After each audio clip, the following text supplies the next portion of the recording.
আসলে আসামি যখন অনেক কষ্ট ধরা হয়, আসামিদেরকে আটকে রাখা যাচ্ছে না, মানে এখানে দ্রুত বের হয়ে যাচ্ছে। 300 ছিনতাইকারীকে আটক করেছি।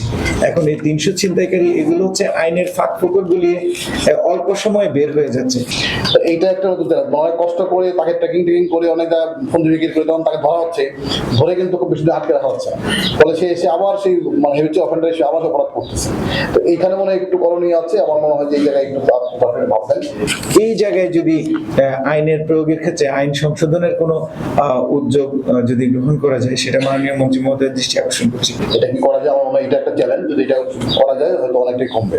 কারণ যতগুলোই বড় বড় ঘটনা ঘটছে তারা দেখা যাচ্ছে জামিনে বেরিয়ে এসেই তারা কিন্তু আবার সেই মানে এই জায়গাগুলোতে মানে অপরাধ করতেছে। এটা একটা নতুন চ্যালেঞ্জ আমাদের সবার জন্য। এটা আইনের ফাঁকফোকর গলে যে ছিনতাইকারীরা কিছুদিন পরে বের হয়ে আসে, এই বিষয়ে আমি ক্যামেরার সামনে মন্তব্য করব না, তবে এটা নিয়ে আমরা কাজ করব যাতে এটার আইনের মধ্যে এটার যেন যতটুকু সম্ভব প্রিকশন নেওয়া যায়। সেটার আরেকটা জিনিস আপনাকে বলি, অনলাইন গ্যাম্বলিং এর প্রসিকিউট করার মতো ভালো আইন নাই। এটা ইতিমধ্যে কোনো একদিন অফ দ্য রেকর্ড আমরা মন্ত্রিসভার একটা বৈঠকে ওইটা জিনিসটা আলাপ করেছি। ইনশাল্লাহ এটার একটা স্থায়ী সমাধান হবে আগামী দিনে, আইনগতভাবে হবে। আর আরেকটা আসার কথা, বিটিআরসির ক্ষমতা আছে অনলাইন গ্যাম্বলিংটাকে ফিল্টার করার। আগামী দিনে ইনশাল্লাহ সেটাও আমরা অ্যাপ্লাই করব।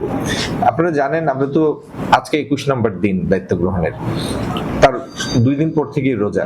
আমাদের প্রায়োরিটিগুলি মানে যেগুলি আমাদের সেট প্রায়োরিটি, ওইগুলির বাইরে ইম্পোজড অনেক প্রায়োরিটি আমাদের সামনে চলে এসেছে। সেজন্য মানে আমার পরিকল্পনা মাফিক সব যে করতে পারছি তা না, সেই সময় পাই না। আমি যখন বের হই সচিবালয় থেকে, আমি দেখি আশপাশে কোনো গাড়ি নাই, এবং মানে আমি বরং ঈর্ষান্বিত হই যে আমার সাথের এরা কিভাবে কাজ শেষ করে ওনারা এত তাড়াতাড়ি বের হয়ে যেতে পারেন। আমি তো পারি না, ঘরে গিয়ে একদিন ইফতার করতে পারি না। Will work as a team, এবং সিলেটে আমরা সিলেটটাকে বাংলাদেশের মধ্যে একটা দৃষ্টান্ত বানাবো ইনশাল্লাহ।